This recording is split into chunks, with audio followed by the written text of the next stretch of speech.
치료를 해야 되는 목표가 나를 위해서 치료하는 게 아니라 아이를 위해서 치료하는 거예요. 내가 편안해져야지 아이도 내가 편안하게 키울 수 있거든요.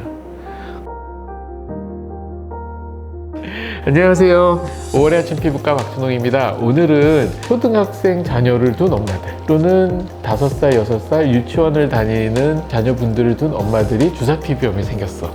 은근 많거든요. 되게 많아요. 근데 그럼 그분들에 의해서 그럼 이 주사피부염이 어떤 영향을 미치는지, 왜 이거를 정확하게 진단을 하고 빨리 치료를 해야 되는지에 대해서 말씀을 드릴게요. 그분들의 전부는 아이잖아요. 물론 우리 자체가 막 부귀 영화를 누리고 뭐 다 이런 것도 좋지만 결국에는 기승전 아이잖아요. 아이가 굉장히 중요하죠. 근데 왜 주사피부염이 가진 엄마들과 아이랑 무슨 연관이 있어? 무슨 연관이 있을까? 라고 생각이 들지 않으세요? 근데 엄마가 되게 예민해. 왜냐면 스위치가 예민하다고. 원래 우울 공황 같은 게 있어서 그런 것 때문에 주사피부염이 생겼다 이랬잖아요. 그럼 그 엄마의 우울, 패닉 또는 심리적인 그 불안, 그런 문제가 아이한테 전달이 안 될까? 100% 되죠. 진짜 100% 되죠. 엄마 엄청 예민해져 있는데 얼굴 심리적으로 불안하고 조금만 자극돼서 얼굴 빨개질까봐 불 앞에서 요리하는 것도 되게 좀 힘든데 그 정도의 예민한 상태에서 아이를 편안하게 고요하게 아이의 정서가 정말 스테이블해지게 키울 수 있을까요? 안 돼요. 안 되거든요. 그런 경우가 대부분 엄마가 정말 급발진 많이 하거든요. 그러니까 조금만 뭐 해도 왁! 야! 왜냐면 그 정도 상태 되면 내 한 몸 감정적으로 추스리기도 힘든데 아우 그 어린애들이 가만히 안 있잖아요. 안 그래도 얼굴 빨간데 애가 자꾸 아이가 놀이터 빨리 나가야 돼. 나가서 놀재. 어느 햇빛 보면 얼굴 빨개지는데 이 생각 들죠. 그래도 아이가 중요하니까 울먹이로 나가죠. 그럼 거기서 나갔을 때만 햇빛 보고 막 모자 쓰고 물론 이러겠지만 마음이 편하진 않죠. 아이한테 집중해서 그냥 놀아주기가 쉽진 않죠. 그래서 제가 오늘 한 단계 더 깊게 나가고자 하는 거는 아이를 둔 우리 어머님들에서 주사피부염이 생겼을 때 이분들의 힘든 거는요 보통 사람들이 상상하기 힘들어요. 혼자 앓고 있는 거랑 정말 상상하기 힘들어요. 진료 보시면서 대부분 우시는 경우 너무 많고요. 마음이 정말 힘들어요. 그래서 그거를 꼭 말씀드리고자 해요. 치료 과정이나 이런 거를 제시를 해드릴 테니까 용기를 내고 따라오셔야 돼요. 이 상황에서는 치료를 해야 되는 목표가 나를 위해서 치료하는 게 아니라 아이를 위해서 치료하는 거예요. 내가 편안해져야지 아이도 내가 편안하게 키울 수 있거든요. 신체화 증상으로 나타난 경우에 그걸 가지고 있는 그렇게 나타나는 분들의 성향이 공통적인 게 있어요. 우울, 불안은 그냥 따로 오진 않아요. 우울, 불안, 강박. 이 세 가지가 세트 메뉴예요. 우울, 불안, 강박은 햄버거, 감자칩, 콜라예요. 그냥 세트 메뉴예요. 엄마들의 원래 성향이 강박적 성향이 있는 경우가 꽤 많아요. 불안하니까 강박적이 있는 거고 그렇게 해서 살다 보니까 디프레션이 따라올 수밖에 없는 거고 우울, 불안, 강박은 세트로 오기 때문에 되게 그런 분들이 주사피부염이 올 가능성이 굉장히 높거든요. 또 얼굴에다만 포커스를 두면 절대 치료가 안 돼요. 그리고 치료가 안 되니까 더 불안하니까 애한테는 더 그 불안함이 더 전달이 되고 애도 불안해져요. 엄마의 얼굴 자체가 문제가 아니라 아이 문제예요. 진짜 아이 문제. 나 때문에 아이가 불안 강박이 들어가고 대인관계나 학교 생활에서 소심해질 수 있고 남들 눈치 보게 될 수 있고 불안도가 높아지게 되고 학습도 떨어질 수가 있고 이게 굉장히 보통 문제가 아닌 거야 진짜. 이 나이 때 아이를 키우는 엄마한테 주사피부염이 생겨서 그걸로 고생한다는 거는 단순하게 내 얼굴 문제가 아니라 가정에서도 정말 보통 문제가 아닌 거예요. 그러니까 내 가족 구성원들이 다 힘든 거야 나 때문에. 근데 거기다 대고 얼굴만 막 고치려고 막 노력을 하면 이게 잘 안 고쳐지니까 더 힘들어진다고요. 그래서 엄마가 신경정신과 치료를 받으시고 그 다음에 아이도 데리고 가서 검사를 해서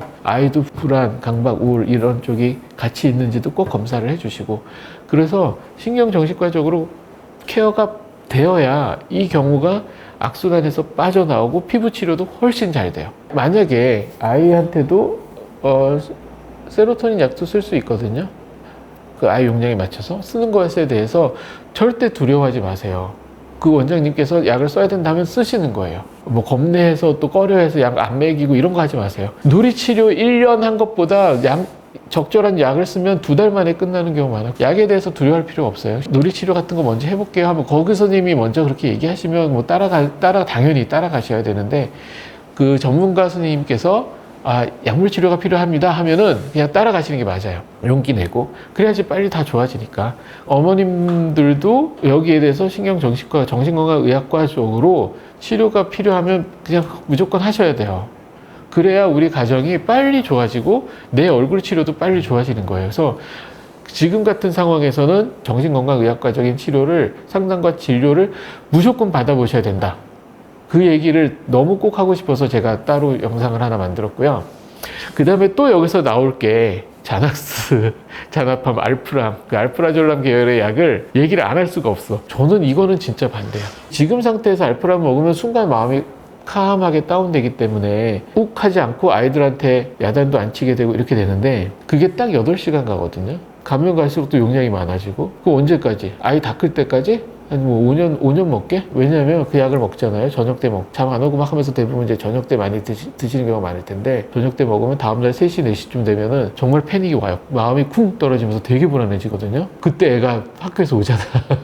그거 어떻게 감당해? 자낙스, 자나팜, 알프라졸람을 처방받고 쓰시고 계시다면 좀 조심스럽게 하지만 과감하게 말씀을 드리고 그 약을 끊어주세요. 네, 왜냐면 그 약이 떨어졌을 때 이 패닉이 오는 거를 경험해보지 못한 사람 몰라요. 저는 신경정신과 선생님들 중에 알프라졸람을 어떻게 그렇게 처방하시냐면요, 0.125나 0.25 이 용량이 낮아서 괜찮아요. 의존성 별로 없고 낮게 용량을 쓰는 거기 때문에 괜찮습니다 라고 하고 처방을 하시거든요. 그 선생님은 그 약 안 먹어본 선생님이에요. 물론 스트레스 받을 때 한두 번은 먹어봤겠지. 한 달 정도를 루틴하게 먹어보신 선생님이 난 절대 아니라고 생각해요. 자기가 경험을 해보면 절대 그렇게 처방을 할 수 없거든요. 저는 3달 넘게 먹어봤거든요. 그래서 저는 3달, 4달 먹어봤으니까 이 얘기를 과감하게 하죠. 절대 0.125, 0.25mm의 용량의 알프람, 자낙, 그 알프라졸람은 절대 안전한 용량이 아니에요. 매일 루틴하게 먹기에는. 저럼 내가 주저앉고 쓰러질 때 먹는 약이지. 그럴 때는 너무 좋죠. 그래서 그 약을 평상시에 루틴하게 먹지는 절대 하시면 안 돼요. 제발. 네. 그 얘기를 정말 꼭 하고 싶었고요. 전문가 선생님한테 찾아가시면 그분께서 이제 처방을 하실 건데, 의존성이 있는 벤조다이제핀 계열의 알프람, 자나팜 뭐 이런 약들은 처방 받으셨을 경우에는 선생님이랑 잘 얘기하셔서 제가 운동이나 다른 거를 극복할 테니까 이 약 안 쓰고 저를 치료해 주세요 라고 조심스럽게 간곡히 좀 얘기를 하셔야 된다는 이야기를 정말 꼭 하고 싶었고요.